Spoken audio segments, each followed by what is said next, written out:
been getting a lot of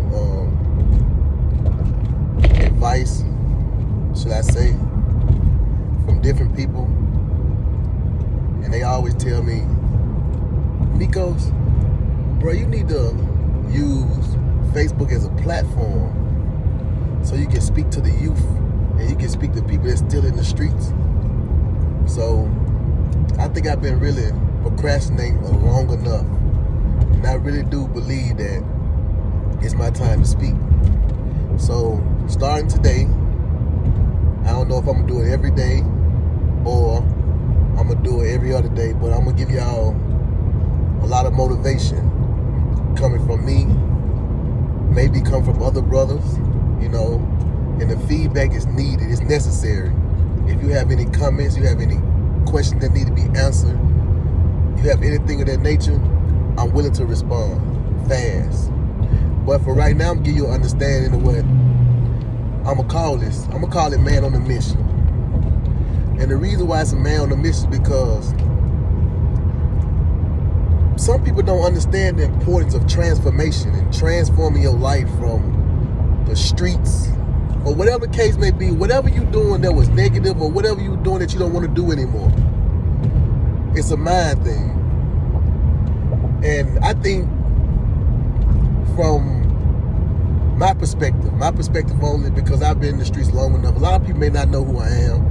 You know, you may just see as Nikos Neal or one of your Facebook friends, but I'm gonna give you an understanding of who I am. First of all, I grew up in the streets of Memphis, Tennessee, you know, Project Baby, you know, Born God, all the projects that's in South Memphis, Claiborne Home, you know, Foot Home. I actually been through there in those places. Never actually laid my head in the Foot Home or Claiborne Home, but I laid my head in the garden before. So the streets, I know a lot about that. So growing up in the streets,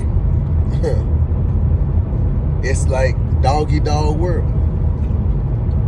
And I ain't got time to get ate. So with that mentality, it forced me to be somebody who the streets created. Somebody who adapted to its environment. And in my eyes, and a lot of other people's eyes, I conquered it. But in many cases, it only got me in several places. Places that I don't wish it up on nobody. That's the hospital bed, penitentiaries, and just a sore man with a sore heart, very sore heart, cold-hearted. And by you adapting to the streets, you really believe that's the way to go. Man, I think anything up under the sun in the streets I done done. Sold dope, shot pistols, robbed, a lot of other things that, you know, we ain't gotta even speak upon, but other people that know me was understood ain't gotta be explained. But at the end of the day, all that amounted to nothing. Because at the end of the day, I went home, I still was lonely in my heart, even though I dated women, even though I was in an organization, people know who I am, I was vice lord, I always had juice. Wasn't necessary to say always because, you know, you had to get up in that ranking, but for the most part, I always had sense. But I always try to find my way to the top. So, during my stay in the streets, friends, I don't know any true friend that I've had since I was young in elementary school that I still have now to today. They can actually call me every day on my phone and talk to me and give me that fruitful knowledge that I so desperately needed. So going in and out of jail systems, so-called getting your rank up, I might well say, you know, putting that work in, becoming that